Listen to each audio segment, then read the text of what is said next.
Welcome to Big Venus Energy, where Sharda and Lo bring you all of the shenanigans and perspectives. Shenanigans. All right, now I'm very curious what shenanigans we're going to talk about. Sharda here, morning. Yes. Hi, beautiful. Hello, good morning. And good day, everyone else, or evening, you know, whatever floats your boat when you're on the webs, you know, consuming some medias. Yeah. Like the rest of us. Yeah. So, yeah. So what's up? How are you? Usually in the evenings, no? I mean, I sometimes consume media right on the toilet too. Throughout the day for me. Non-discriminatory media consumption. I love your necklace today. Thank you. You're looking all cool. Look at that elongated eye. Yes, this is my everyday makeup. Sharda, yours are always so magically warm and like the perfect shadowy. I mean, that's probably just because I have warm toned skin and No. it just helps. I've seen some of her Bravo. makeups. She's got this makeup stick and it I does the got a few. perfect eye color. I got several. you. I got Yeah. several. I love them. I love eye makeup. Mm-hmm. Love it. I can't wait to do for others. Did you make it? Yeah, I think it'll be fun. Yes, it's absolutely fun. Yeah, I just haven't taken it up. I brought something for you. You Do did? you want to try it on in front of the camera? Depends on what Okay. it is. Am I having to remove all of No, this? no. Okay, so I originally bought this jacket for myself. Jacket. It is a very nice, casual blazer jacket. Clothes that I'm wearing today, but It goes really well. This is how the lady sold it to me, with jeans and like a black shirt. oh, Or like a white shirt underneath. I don't know. If you like it. It's like very casual. looks great. I like it. It looks very good on you. Why are we getting rid of this from your closet? I'm just too narrow. so when I so she wear needed it- somebody with a little bit more broader Yes, shoulders and to because do it this has deal. the shoulder pad, Mm. it comes out to like here on me, on my shoulders. And I've really tried It's it, like but I look it's so the funny. 80s Cindy Crawford kind of look thing. Yes, well, I've got the shoulder pads in me. I love a shoulder pad.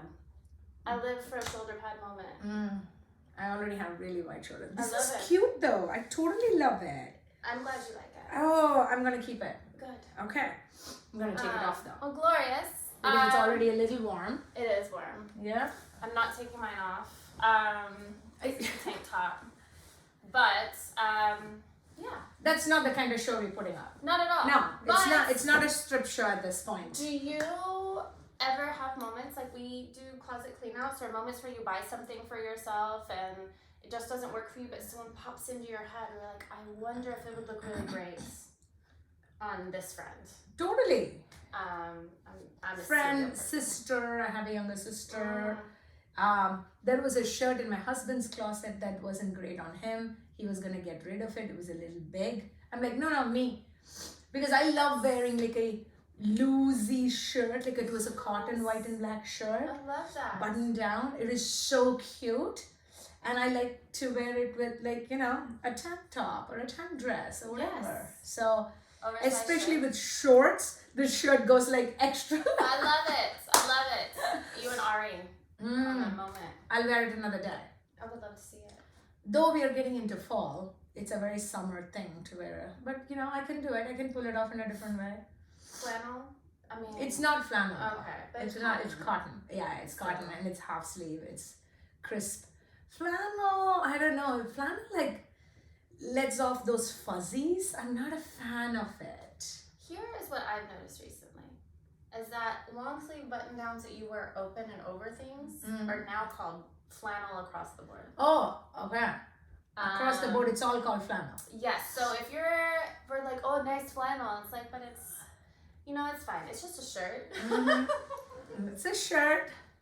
I'm excited for fall.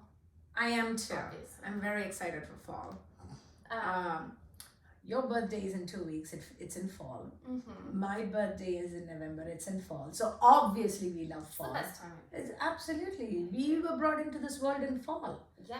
So we gotta exude the big Venus energy that we are all about. Oh my gosh. So yes, and it's creating such beautiful and wondrous golden hours outside right now. Oh. You know, it's interesting. I didn't know Texas gave fall in September, but this year it is. Yeah, it's very folly vibe. I mean, though today it's getting to 95 degrees. It is. It stormed gloriously last night. It was like, so I was out yesterday evening with my VP. Okay. Yeah, she works in my team. We were having a one-on-one, and we made it like, a happy hour dinner kind of catch up. And I was wearing my red frames. Not frame. My glasses are red. Oh. Okay. It's translucent of sorts, right? But it's not like the black frames, or it's a cooler looking red prescription glasses. Yes, okay. lens. On the way back, she was telling me about her mom's name, because the sky was looking, with a little bit of the clouds and everything. It was looking moody and beautiful and whatnot. And the cloud had this light blue color, like it was beautiful, right? But she was saying that her mom's name in Chinese means, there isn't a word in English for this, means the pink and orange sky. Oh wow. Okay, beautiful. And to me, I was seeing the sky through the red lenses. Sky was pink and orange. I'm like, wow, how did you know that's the sky I'm looking? Right. And I now know the word to use for it. Sha. Xia. Sha means pink and orange sky. You know, that purplish, pinkish sky. Beautiful sky. I love it. That's the name. And I'm like, oh my God, how did you know? And then for whatever realization, I removed my glass. Oh, the sky isn't that color, but this glass makes it. There are apparently 10,000 characters with its special meanings in Mandarin. Yes. I had no idea. It's something that I've been really obsessed with since forever. When I've learned that different languages are so much more eloquent and descriptive in a way that absolutely escapes the confines of English, which is very English is a simplistic. clumsy. It's a simplistic language. Yes, it's not romantic at all. I mean, I think it got distilled down. We were talking about languages yesterday, and Sanskrit and Latin are from the same root languages. Yes. Okay, because both Sanskrit and Latin have alphabets as its core, right?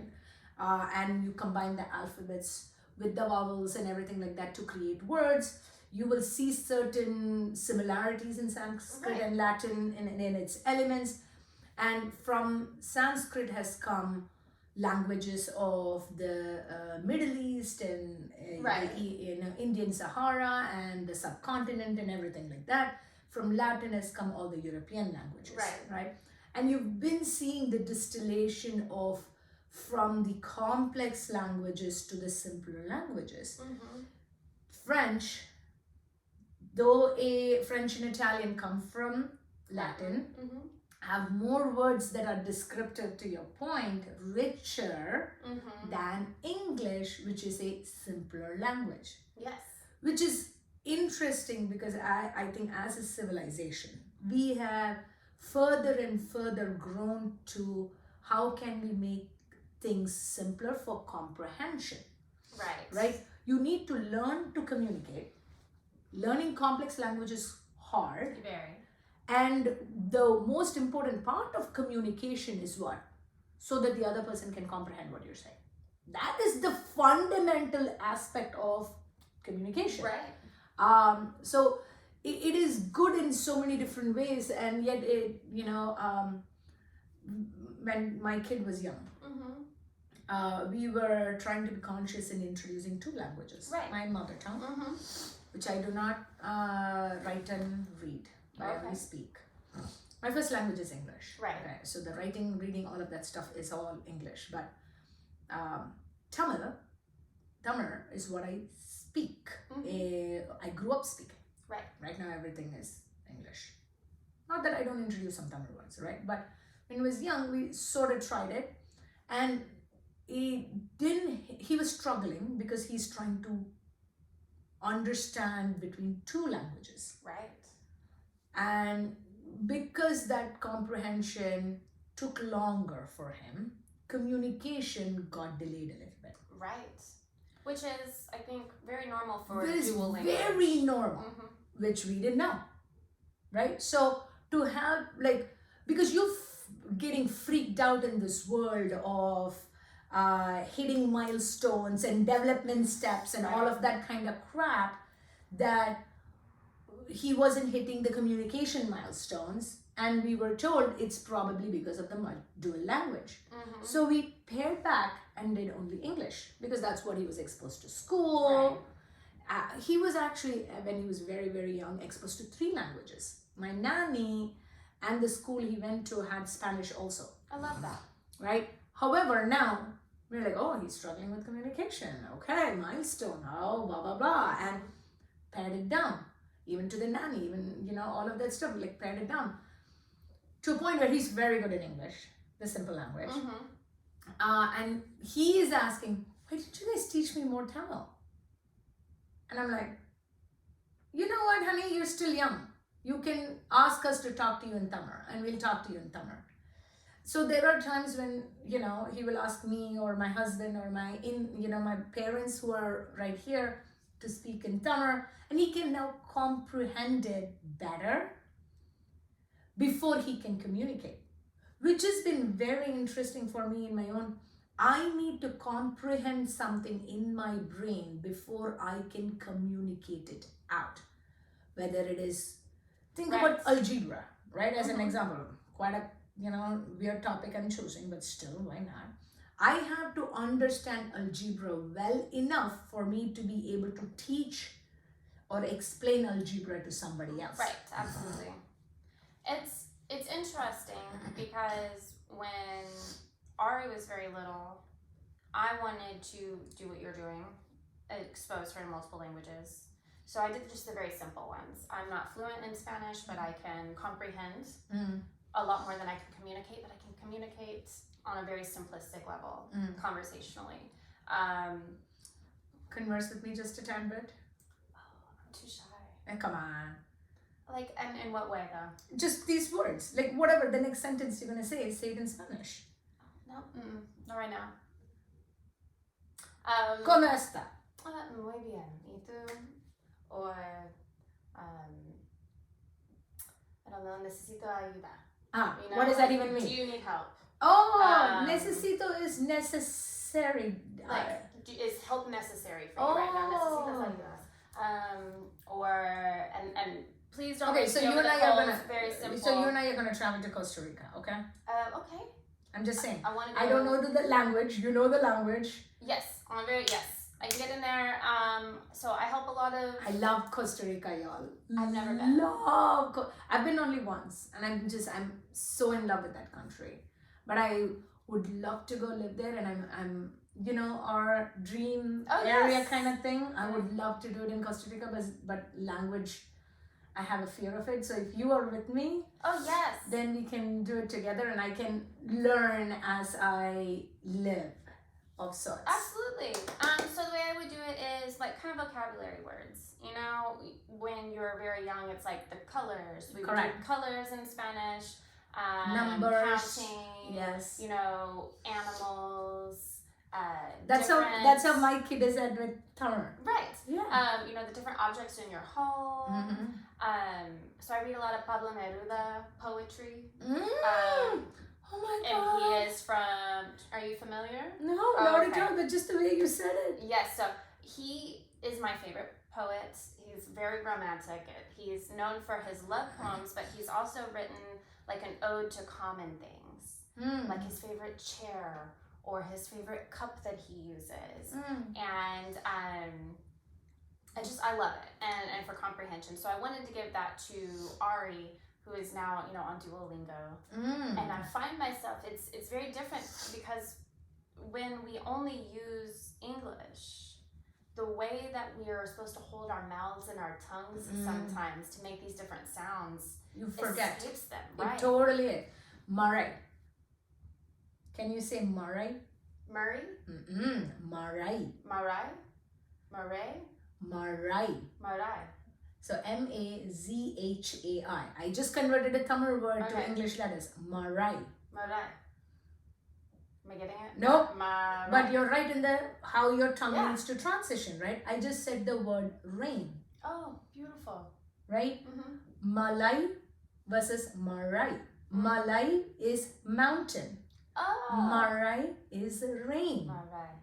Right? It is, you're right. That's sort of like how you, if you say it more and if you're around, Tamil and Hindi, you will get some of those things because you speak Spanish, so you have a little bit of those, rolling of the mouth and tongue. You're 1000% right. It's hard to almost teach it. So like the soft T sound. Yes. Or how to roll the R. You know why? It just hit me. We talked about comprehension before communication. You try to communicate sooner than your brain has fully absorbed the sound. So if you continue hearing, that's what as children, before we can speak words, we're hearing those words so many times. By the time you speak it, you know how it should be spoken. Right. And they do it in speech therapists or with speech therapists. They'll actually tell you where to put your tongue in your mouth, when you're making certain sounds. I had a lisp when I was very young. I'm not sure how or why. Is lisp it's the instead of the sounds. Yeah. Okay. Like, can you push me on the swing? Swing. Okay, yeah. I'm not sure how. I don't know. I never went to speech therapy. I grew out of it. But trying to teach Ari now how to speak Spanish in a way that she feels proud of, instead of it sounding very Americanized. Being here in Texas, I feel like it's really important to be able to communicate with the broader kind of native population. And even though Spanish is a colonial language given to us from Europe, it's still one of the easiest languages, I think, to speak across the world. I remember being in a room, I was at a party with some of my neighbors in Seattle, and they were all from different parts of Africa. And there were so many languages happening in this room that I was in. But the one common language that they could all speak was Spanish to each other. Wow! And I just, and maybe it's because there's certain languages that are so similar to Spanish, it came off like Spanish to me. Yeah. Because then once you start studying Spanish, you'll understand a lot more Italian. Portuguese is a little very close. I feel, this is my perspective, I could totally be wrong. I have no idea about Portuguese, I actually have a coffee table box that has like 1,000 vocabulary words of Portuguese. Just little flashcards. And I feel like it's a marriage of French and Spanish, sounds at least. The way that you say the words. And so any different word that I knew in a different language, I would try to give it to her. Yeah. I knew how to count to 10 in Japanese. So, when I was pushing her on the swing, we would count in the different languages to 10. Yes. I think that's wonderful. That's how I taught my son counting in Hindi too. Yes, exactly. It's just whatever I knew, I'm like, and I taught Hindi counting through a song. एक दो तीन चार पाँच छः सात आठ नौ दस ग्यारह बारह तेरह. That is literally 1, 2, 3, 4, 5, 6, 7. I love it. And he remembers those numbers through the song. Yes, that's how I taught her how to do the days of the week in Spanish, was through song. What's the song? Lunes, martes, miércoles, jueves y viernes, sábado, domingo, eso es. I think it's the best way to teach. Yes, and shout out to my Spanish teacher in high school. Yep, she sang to us. She did the months of the year, and I still remember it, so I'll do that with her. And you know my daughter, Mhm. conversation queen. Mm. If you give her a moment, she wants to talk about everything. I wonder where she gets it from. Yes. And I adore that about her, but there's sometimes where I'm like, can you eat your food? I know. We've been here for 30 minutes. Please eat. I know.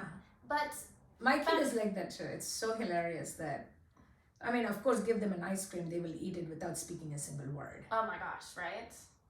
But it's Freaking finish your stupid grilled cheese with. So it's.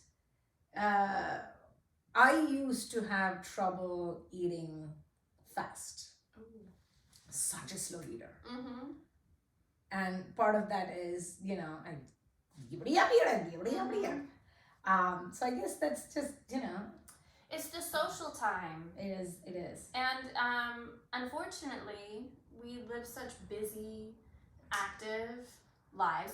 You know, I won't say unfortunately, but we only take our time around the table to sit with We people. should. I don't think we are doing it enough. Not enough is true. I find myself sometimes kind of rushing through it. Which is why we take our time in the mornings on Fab Wednesday. Yes. To go sit in, yeah. Let's bring it back a little bit. So Wednesday is miércoles, and means it's like the day of Mercury. Miércoles sounds a lot like Mercury. But it's a day of communication, so Mercury rules over communication. Whoa! We Yes. didn't even know this when we Okay, started talking on Wednesday. When you said Okay, I want to I do it didn't on know. Wednesdays, I was like, this is the perfect day for us to record. You 'cause did it's- not tell me this.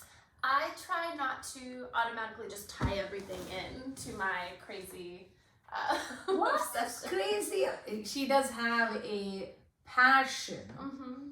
for astrology and astronomy, Yes. right? Not astronomy, astrology more. Yes, well, they kind of say in astronomy is more of the mathematical relationships. Yeah. And astrology, I feel like just gives me, I'm an analytical person. Mm-hmm. My Mercury placement is actually in the sign of Virgo, which is ruled by the planet Mercury. But it's retrograde in my natal chart, which means it's a lot more intense and pronounced in my world. Hence why I have a very communicative child as well. But it's a gift, and I'm very analytical. And astrology gives me the tools to reflect it in a way that it makes more sense to me. And when I look at the days of the week as their planetary kind of rulerships, it helps me understand them more. So Monday is ruled by the moon, which is why everyone's like, oh yeah, the case of the Mondays. And the moon is associated with our feelings and emotions, which is why we should start the day on Tuesday. Martes is ruled by Mars, which governs action. You know, so Tuesday is really when the ball gets rolling. So should a weekend therefore be Saturday, Sunday, Monday? Yes. Then we have a 4-day work week of Tuesday, Wednesday, Thursday, Friday. It would be perfect. It would be perfect. And Friday is usually when we associate with like paydays and things, and the end of the week and days that we celebrate, kind of. Yeah. And that's Venus. Yeah. Venus, yes. And I love dressing up on Fridays. Everyone does casual Fridays. I'm here to honor the goddess on Friday. I teach Pilates on Fridays. Mm-hmm. I will, even though I'm wearing athleisure to go teach or, whatever, I will actually dress up. I will put a little makeup on, I will do my hair, I'll add a little lipstick, I'll throw on a little perfume, and it just, I don't know whether it is a Friday thing or not, but when I am presenting it, it's not that sometimes I have not put in too much effort. Sometimes you just want to be present, but there are different versions of being present. Yes. And I do like putting a little effort to look pulled together. Right. Okay, so Fridays I need to dress up more, huh? Or I have a reason to dress up more. Yes, it is just an expression of it. And what it is for me is me honoring the goddess within me, and just for the day. You know, you're very familiar with deities and different ways that we honor them. So I like to view planetary rulership as kind of deity. So, you know, a lot of people do like domestic chores on Saturdays when you clean your house, you know, from the week. And Saturday is ruled by Saturn, Saturn Day. And that's where you really do the bones and structure your life. And then on Sunday, everyone likes to relax, which is the day of the sun. So you're resetting on Saturday. Yeah. And you're giving yourself the structure. You're giving yourself the bones to help your routines, to continue and to clean everything and to take care of those things that help you get through life throughout the week. And what happens then when you tend to put too many things on Saturday? Then you start to not enjoy it. When you don't have time to reset, do your grocery shopping, get your laundry done, clean out, like whatever those things are. These last couple of weeks Saturday has been quite intense for us. Oof, okay. AJ has wanted to, get into a little bit more tennis tournaments. Right. Guess when they are? Yes, Saturdays. Which means we are there taking everything. And you know what? Maybe I need to reset my own brain thinking, okay, that is me helping him set the structure and the bones for what he wants to do with tennis. And that's what we are using Saturdays for. Versus, I'm not joking, guys. In our house, it's not just me who has it, but just, all three of us have like 3 baskets of clean laundry we need to put Oh my gosh. I did that last week. So here's the way I remedy it. Is on if Saturdays are busy, if they're filled and you can't do those routines, then on Sunday, which is when you honor the day of the sun and what helps you feel most honored, most comfortable, then you would do those small things then.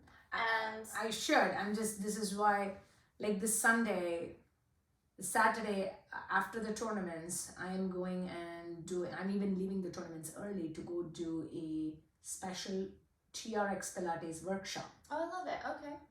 So I'm teaching Friday. I'm teaching Saturday. And guess what? I'm also teaching this Sunday. Right. So this week has been a very hectic week for me. I'm going to Beyonce concert here tomorrow. Okay. But adding all of that up, it literally feels like my sitting back introspection time has been less. Resetting time has been less. So I have to find time, y'all. I'm not even joking. So then you notice when you don't have time to do those things, how it kind of creates this frantic energy, this I'm ungrounded. Correct. I'm feeling unsettled now because I'm just rushing through things. And then you'll find time in whatever moment, because there's also planetary hours. It's all very intricate the way it works together. But when you check in with yourself, and it doesn't have to be the same day of the week where you choose to honor that part of yourself, because we are all that we are every day. Yeah. We have all of these different planetary expressions within ourselves every day. And when you make time for it is when you're honoring that part of yourself. Totally. And I think that it's taken me until this point in my adult life to view cleaning as not just so laborious, but a loving action for myself. Because when I have a clean space and it's organized and it's dusted, I feel honored. Yeah. Right? And when I clean my car and I clean the inside of my car and all around the edges of the door frames, and I'm noticing how it's so dirty and it collects all those things. Yeah. That I feel clean in return. You feel fulfilled, don't you? You're also feeling like you're taking care of things that you have identified as important for you. Right. They take care of me. Absolutely. I mean, I think this is a really good opportunity for us to try and talk about find certain things that anchor you, right? Spontaneity is great. I love it.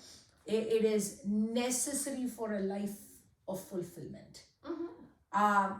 But that spontaneity can get into frenzy if you don't have foundation and structure.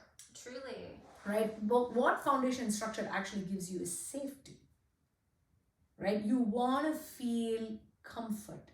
Mm-hmm. You want to feel safe. You want to feel taken care of. This room, the space we are in, you will never see this frenzied, right, and unclean and cluttered. And because to me, if so many other things can get cluttered in the house, this becomes a anchoring, calming space for me. You come in here. I totally get it together. Right? And us even taking this moment to have conversation is a very helpful time for us, because there are times we cancel. Absolutely, and reschedule. We risk, but it helps that we have tried to plan. Our topics tend to be sometimes spontaneous. Yes. We have the bones and structure how we were to get together on the same day, every week at the same time. We have the equipment to help us do it. Like, there is structure and spontaneity that live literally side by side. Right. That, why guys have fun having sex, but maybe always do it in the bed so that you're comfortable. You know what I mean? Right. I see people like, oh my God, let me do it in the shower. Let me do it in the staircase. Been there, done that. And I'm like, it's not comfortable. Right. We jumped topics. It is. I'm like, I want to talk about this a little bit. We're going to come back a little. And I kind of want to describe some more about, with different planetary rulerships, there are associations with the body. Mm-hmm. So Saturn is like bones. Oh, I didn't know teeth. This. Yes. Skeletal. Yes. Oh, the infrastructure for our body. Right. And so if we didn't have that. Yes. Then we would just be a blob of muscle. Which won't do anything. Right? And why we need teeth to chew our food and to masticate. And actually, something really curious is that people who only take supplements but don't eat it or take it with food or something that smells like food, like a broth, mastication is what starts the digestive process. So there are people who are not actually processing and breaking down these capsules that they're taking. And they're living within your gut because of the cellulose that a lot of these capsules are encased in are not naturally biodegradable and available. So we're not able to do that unless we start the digestive process, which is only through mastication, through smelling foods, and those kinds of things. And I think it's so interesting because we're skipping those parts, right? These very fundamental parts of the way that our body works. And when we're trying to find ways to kind of hack at life, I love life hacks. If something I was thinking about on the way here was like, I want to hear about your life hacks for things. But I love being able to view it through the lens of as above, so below. We're expressions of the macrocosm that is the universe, receiving these energies, playing out these energies. I like to view the planets as the inspiration behind the deities that we've always worshipped. Totally. I mean, Saturn is Shani in the Hindu culture, in the Hindu religion. And there are 9 planets and the 9 deities you go around. I mean, Hinduism has, I'm going to assume that has lots of anchoring with astrology and horoscopes and all of that kind of stuff. And I think it's so beautiful because when you do think of it, and there's a very biblical term that says we are created in image of God, right? Well, when you look at it through the perspective of maybe it's not so literal and it's not just this one being, and there's all these beautiful religions that have all of these ties to planetary energies. Totally is. where we are created in their image, and it's all viewed through this big macrocosm that is our bodies. But are we created in the image of God, or have we created God in the image of us?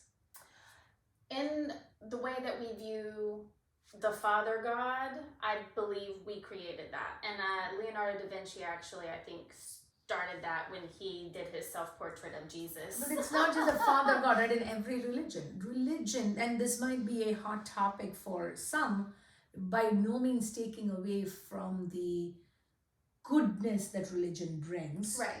There is also crap that religion, and in the name of religion, that brings. But religion as a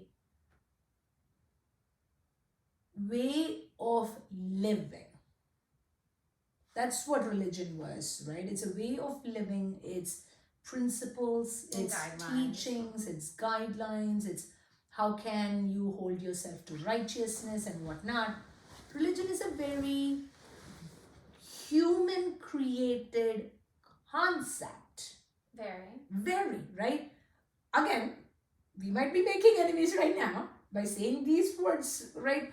Doesn't take away from your beliefs, doesn't take away from your faith, but text is created by humans. Like all of these things this is a, doesn't take away from the fact that we want something higher to believe in. There are things you can't control, which is why we talk about universe and planetary and all of that stuff. But it's I'm I have swung this pendulum in my life of having grown up significantly seeing, be religious, ask God. God will, gods in Hinduism.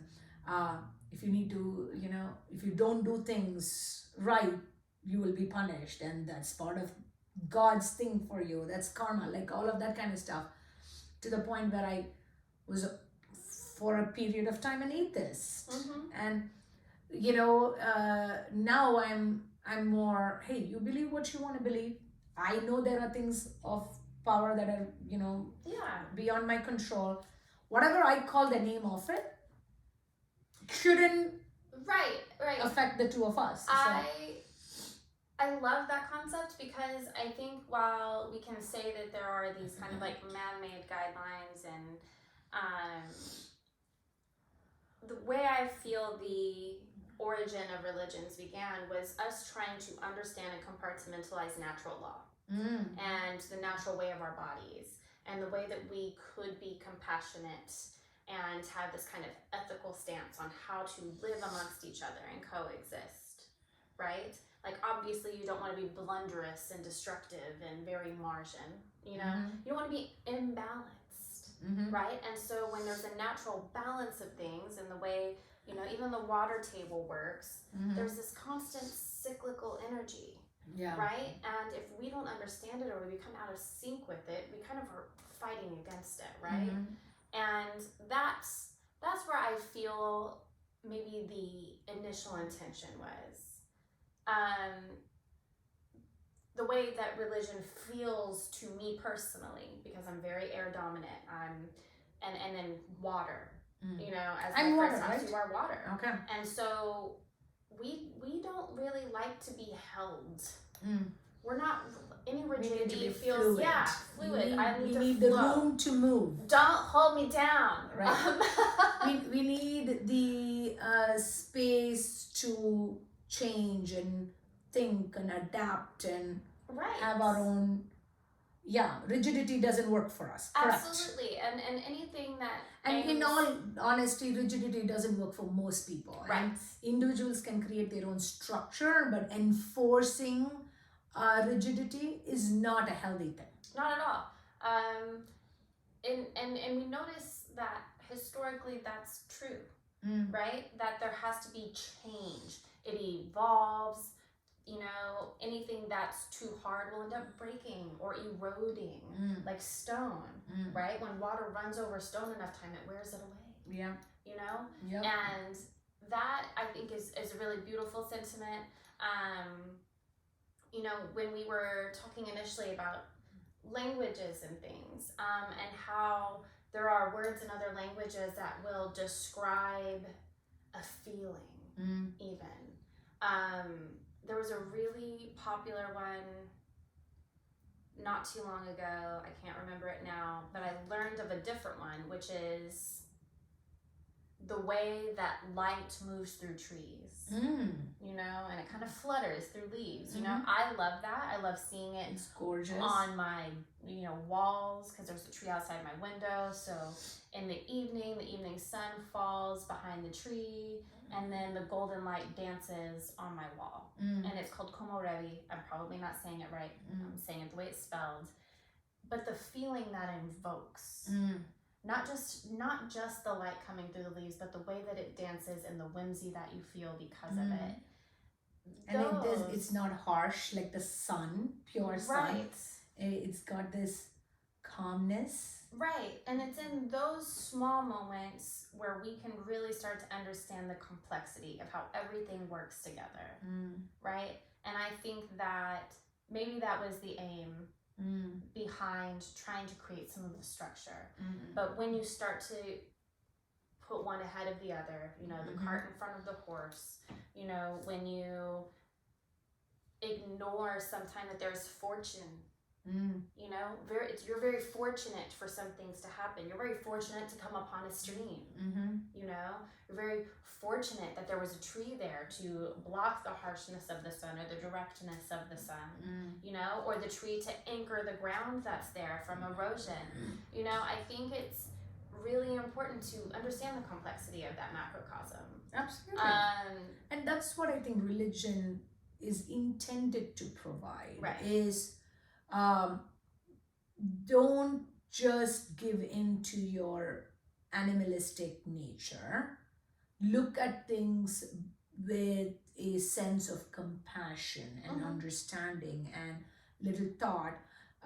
You know, the barbaric way generations of humans, Homo sapiens, Absolutely. used to be versus, hey, you know, don't kill your neighbor kind of thing. Started getting added in whatever form, right? But sad part is that religion unfortunately has also been used to Exclude? No, not just exclude. The amount of atrocities that have been done in the name of religion. Yes. Right? Colonizations that have been done in the name of religion, and genocide that has been done, and we're seeing it still. It's a very harsh way if you start imposing a perspective and therefore labeling others as unclean, unworthy, uncouth, whatever that is. Oh my God! I mean, Britishers, right? They've invaded so many countries, and part of the invasion of India and Pakistan was them very proudly saying, "You guys are uncultured. Christianity is more cultured," so on and so forth. Right? I mean, this is in the name of religion. Conquest has taken place. Conquest, genocide, slavery, atrocities, plundering. It's been made a business. And it is. And where we're seeing it play out even today, because when we talk about them, we're talking about them as a historic perspective. But we're watching that happen in China right now with and I have a hard time saying the word, but Uyghur Muslim. It starts with a U. I know who you're talking about, yes. I don't know how to say it. Yeah. And then also we see that in Palestine right now and Israel. And we see it in the US when the politicians use religion to say they are of moral high ground. Absolutely, with the Muslim travel bans even.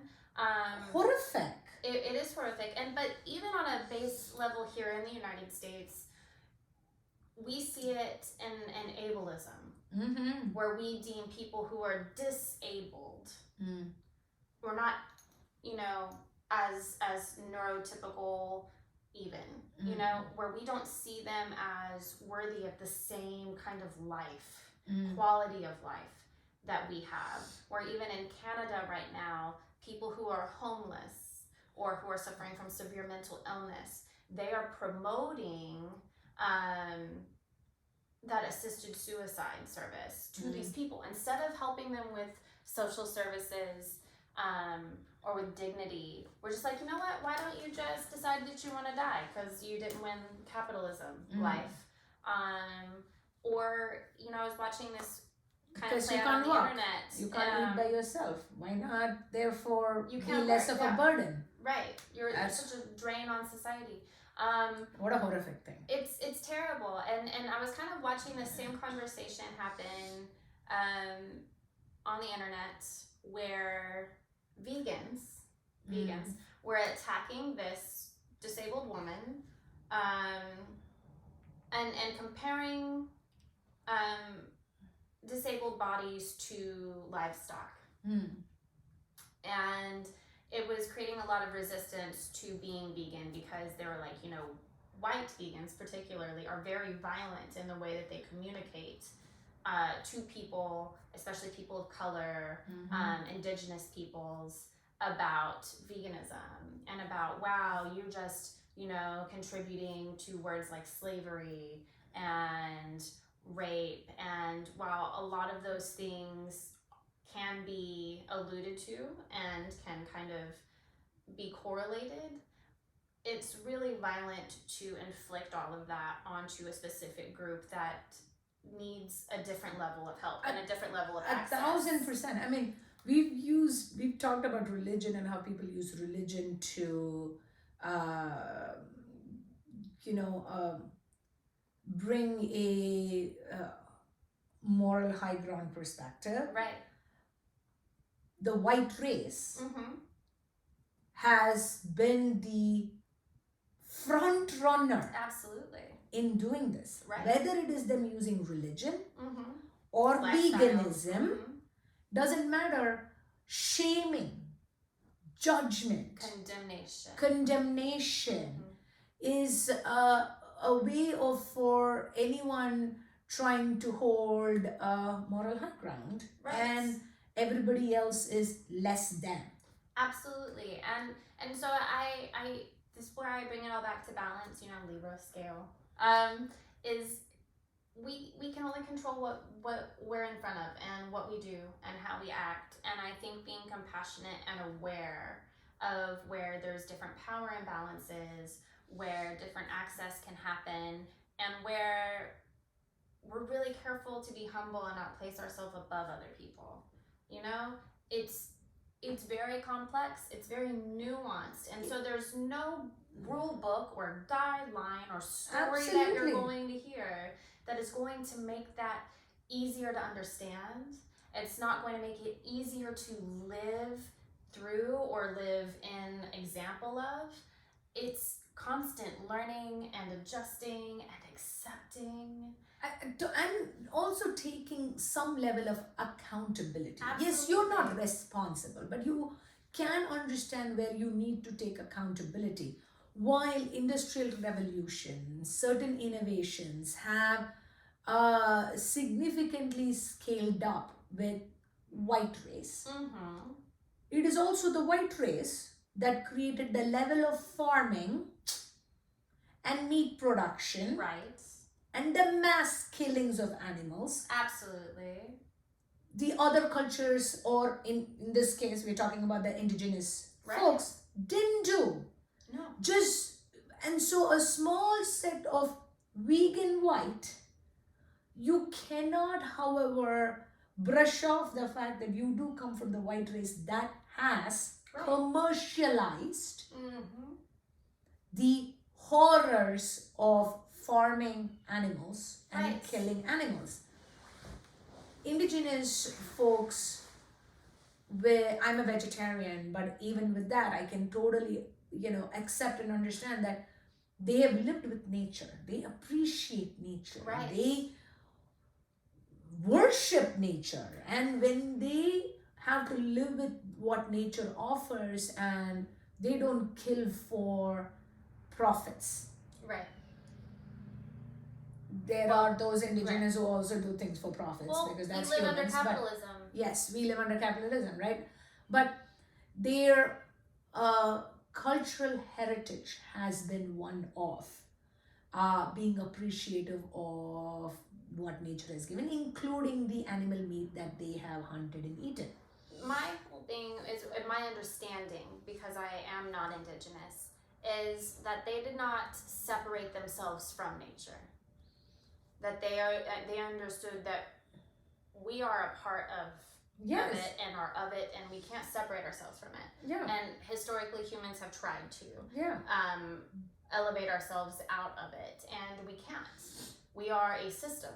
We are a system that belongs as a part of the system, and if anything, we were supposed to be more like custodians, where we clean up and tend to and provide care for in other ways, because we are sentient and we understand nuances and relationships. But on a very basic level, they were able to understand the value of everything around them, that there is a relationship that is divine, right? It was given in this way, it has grown in this way, it has evolved in this way because of the systems and environments that it is in. And when we find ourselves in those environments, we have a lot to learn from what's already there. And what colonialism kind of took from the world was that. The uniqueness of each environment that we approached. The uniqueness of the wildlife that was there. And what we're dealing with now is we're seeing, especially in the United States, all of these different invasive species. So cattle is actually not native to North America.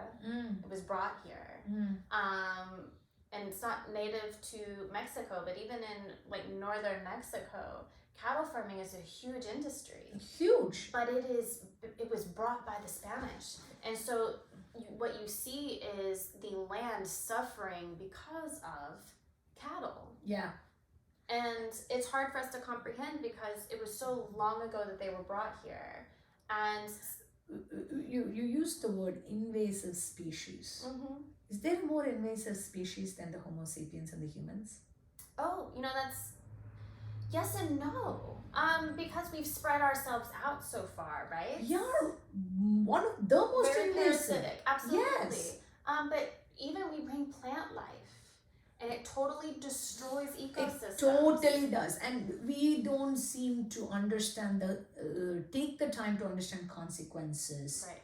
And we rush to action. And again, I think it comes back to the point of there is a balance to be had between spontaneity and structure. Absolutely. Without having done homework, without the humility that is needed to learn, be part of the environment, to immerse yourself. We started this whole concept of language, right? And the best way to learn language is to immerse yourself in the culture that has that language. Yes. Only then can you understand the nuances of those languages. Right? Same thing with us talking about the plant life, the animal life. Why was something more prevalent there? Why should something maybe only stay there? What would be the consequences of bringing it here? What would be the consequences of farming something? What would be like the reason our population has grown so much is also because we made a conscious effort to increase food creation. Yes. The vegans that are out there in the name of activism, condemning people and yelling at your lifestyle is better than the other's lifestyle, how much of yours is processed veganism? Can you go farm fruits and vegetables and try that? That's much harder.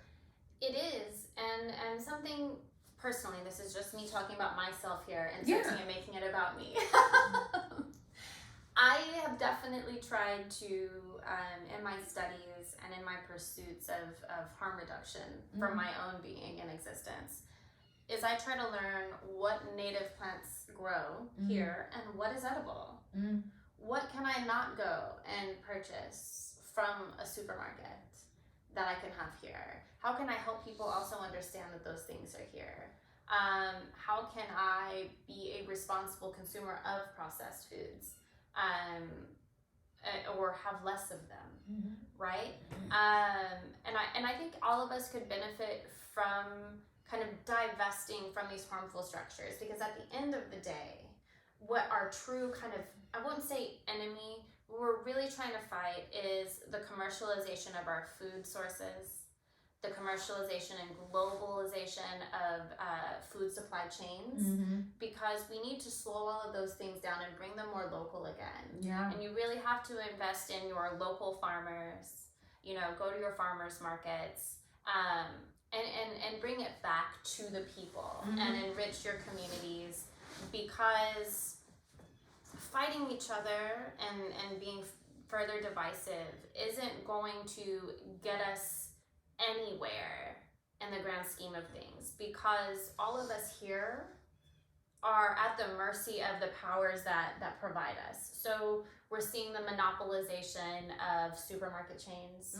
We're seeing the monopolization and strikes, and they're kind of squeezing the people. And instead of fighting with each other and blaming each other, going to the source and understanding why these structures are in place and the power that is actually controlling, you know, what we're able to consume is what needs to be investigated further.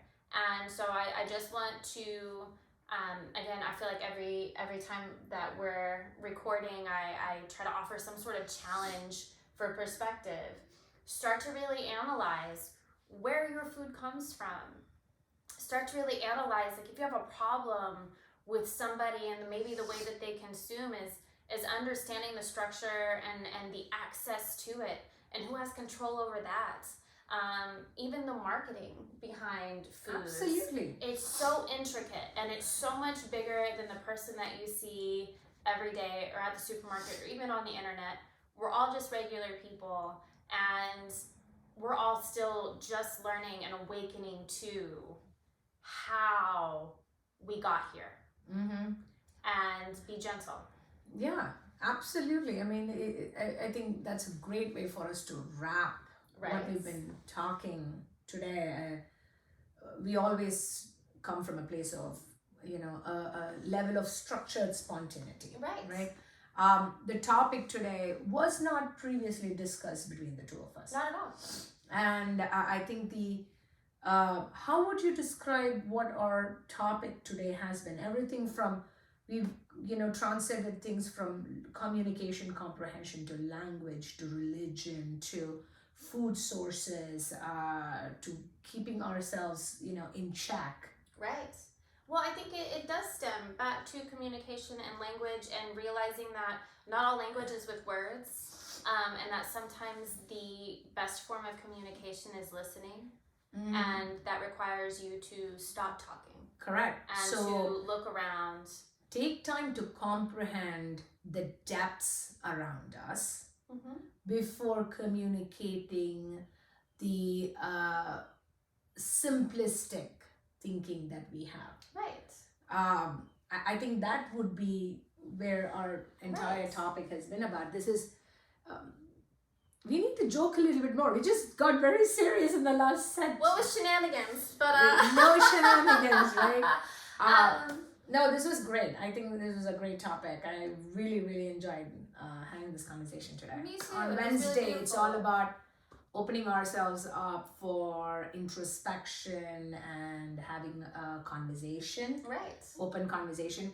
By no means this is a preaching without practice kind of thing. I mean, I still have processed food in my house. You have processed Eternal food. student. We are very aware of the fact that we are part of this system that we have as human beings created. But the only way for us to evolve the system, we're not dismantling the system, right? No. Nobody is. We can't. It's too big. It's an entire human civilization. Right. Evolving the system is to question certain aspects of the system, be more aware of it, and talk through it.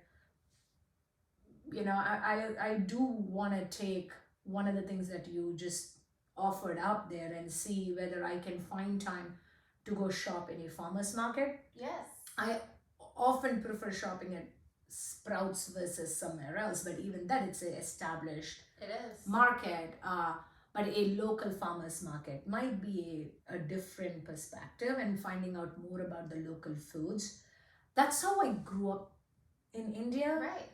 But also growing up there, it was not, it always felt like, oh my God, there were those with more opportunity and access to have things, have access to other things. And the want for more things sort of took away from my, exposure to how we were very grounded in the rice we got was from my grandfather's field. Right. The Wow. lentils we got were from my grandfather's field. And we knew the farmer and the vegetables that were coming and all of that kind of stuff. And, flip side to where we are now, I think in my 40s now, I want to get back to being, I'm not a good farmer by any means. I have a black thumb. But I think at least I want to get more involved in how I can shop better. Yeah. I think that'd be great. And I think that's Thank beautiful. you. You're welcome. Thank you for being open to those things. And I hope that if you learned anything from us today, it's that we're not perfect and we show up and we try and we love. So Yeah. love you. And until next time, we're Big Venus Energy. All right, let's go switch it All up. right.